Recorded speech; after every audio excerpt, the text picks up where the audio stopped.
Police ने PC करके बताया कि उन्होंने आरोपी को गिरफ्तार कर लिया। मुझे यूपी पुलिस की काबिलियत पे पहले से कभी शक नहीं था, लेकिन मेरा ये मानना है पुलिस सरकार की होती है और जो सरकार कहती है पुलिस उस हिसाब से काम करती है। जल्दबाजी में कुछ पुलिस की तरफ से इस तरह के बयान दिए गए जो मैं समझता हूं कि जिनकी जरूरत नहीं थी, बिना जानकारी के, बिना ब्लास्टिंग रिपोर्ट के कह देना कि गोली जो है वो 315 बोर के कट्टे से चली और हमने कट्टे बरामद कर लिए, या बिना बहुत सारी जानकारियां जो तथ्य जो हैं उसमें हैं कि 4 नौजवान लड़के जिनको ये भी नहीं पता कि खाना किस तरह खाते हैं वो आके किसी पे गोली चला देंगे। और जिस तरह की पुलिस ने कहानी करके बताया कि भाई अचानक से टोल पर उनको पता लग गया कि चंद्रशेखर आ रहे हैं तो हम हमला कर देते हैं। तो हम उत्तर प्रदेश में रहते हैं, उत्तर प्रदेश की कानून व्यवस्था और उत्तर प्रदेश के सरकार के कार्य करने के तरीके और अपने राजनीतिक विरोधियों को निपटाने के तरीकों को भी हम लोग जानते हैं। किसी को सीबीआई ईडी इनकम टैक्स से निपटा रहे हैं, किसी को मुकदमों से जेलों में ठूस के जबरन झूठे मुकदमे लगा के झूठे गवाह तैयार करके निपटा रहे हैं, और जो उनसे नहीं बचे हैं उनको गोली के जरिए जो है निपटाने काम कर रहे हैं।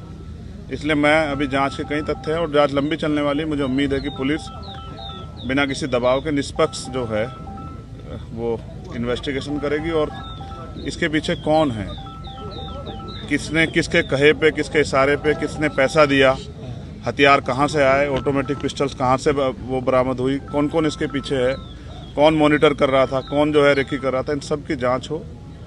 इसलिए भी जरूरी है कि आज मेरे साथ है, कल किसी और के साथ ना हो, क्योंकि उत्तर प्रदेश में विपक्ष के लोग बड़ी मजबूती से जो है अपनी लड़ाई को लड़ रहे हैं। और ये तो उत्तर प्रदेश है, यहाँ तो चुनाव सजा होने के बाद पता लगता है कि डीएम साहब के दबाव में मुकदमे लिखा गया था, बाद में वादी मना कर देता, लेकिन तब तक बहुत कुछ बदल जाता तस्वीर।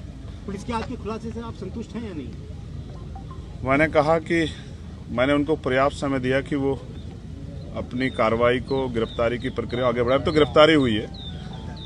मुझे नहीं लगता कि जिन्होंने इतना बड़ा हत्याकांड, तो पुलिस ने कहा ना, आपने सुना कि भाई वो हत्या करना चाहते थे, तो जो हत्या करना चाहता था उसके पीछे कोई बड़ा कारण हो, छोटा कारण नहीं हो, जिस तरह कारण को आप हवाला दे रहे हो। और मैं लोकतांत्रिक व्यवस्था में हूँ, संविधान को मानता हूँ। मैं जहाँ तक मैं मानता हूँ मैंने किसी का बुरा नहीं किया। आप सब लोग जानते हैं मैंने किसी को बुरा ना कहा ना किया। मैंने प्रयास किया कि जिसके भी साथ खड़ा हो पाऊँ, जिसकी भी मदद कर पाऊँ, जिसके भी आंसू पहुँच पाऊँ। और ये मैंने सीखा अपने जो सीनियर लोग हैं उनसे। आजम भाई उनमें से एक शख्सियत है जिनसे मैंने सीखा किस तरह से लड़ाई लड़ी जाती है कमजोरों की। तो मुझे लगता है कि अभी उनको जल्दबाजी ना करते हुए, माहौल शांत है, हम लोगों ने लोगों को शांत रखा है, हमने अपील की है। उस समय ईद का त्यौहार था, हमारे कंधों पर जिम्मेदारी थी, हमने लोगों से अपील की, लोगों ने हमारी बात को माना।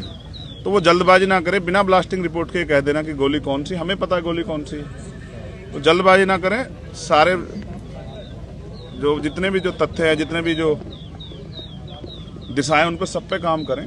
क्योंकि जहाँ तक हम जानते हैं कि हो सकता है किसने पैसा दे के कराया हो, क्योंकि वो तो नौजवान बच्चे, उनको इतनी जानकारी नहीं है, उनको ये भी एहसास नहीं था कि ये करने के बाद क्या होगा।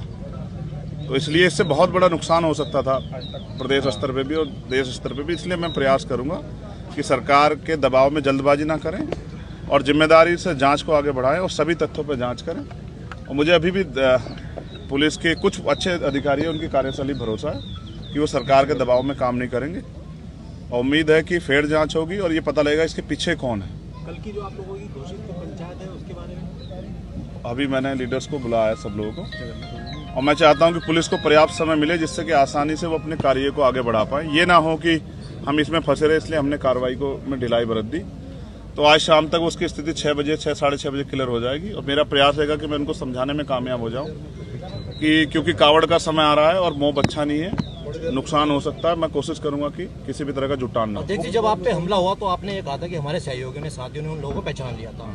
तो जिस प्रकार उनके आज आपने देखा प्रेस वार्ता हुई, तो क्या लगता है वही व्यक्ति थे? नहीं, दिखाए नहीं। आपने देखा क्या दिखाए? आपने देखा हो तो मीडिया के लोगों ने बताओ। फोटो भी वायरल हो चुके हैं, आपने देखा हो? नहीं, पुलिस की कार्यशैली ऐसी, फोटो किसी का दिखाते हैं, जाता कोई है, हथियार कोई होता है, लगाया कोई जाता है, पकड़ते कहीं से हैं, दिखाते कहीं से हैं। तो इतने कम समय में कट्टे से तो फायर नहीं हो सकती लगातार, और फायर 6-7 हुई है, 3 नहीं हुई है। तो मैं कह रहा हूँ ना, अभी जांच कर लें, जल्दबाजी ना करें। मैं समझता हूँ उनके कंधों पे जिम्मेदारी है, उनको सरकार को जवाब देना है, लेकिन सरकार भी ध्यान रखे कि इस तरह का माहौल ना बनाए कि लोगों में भय का। आप कानून व्यवस्था तो अच्छी कर नहीं पा रहे हो, इस तरह की बेवकूफ़ी की बातें करने से कोई फायदा नहीं। तो मुझे उम्मीद है कि पुलिस जांच के इसको सही ओर ले जाएगी और जांच को भटकाने का काम नहीं करेगी।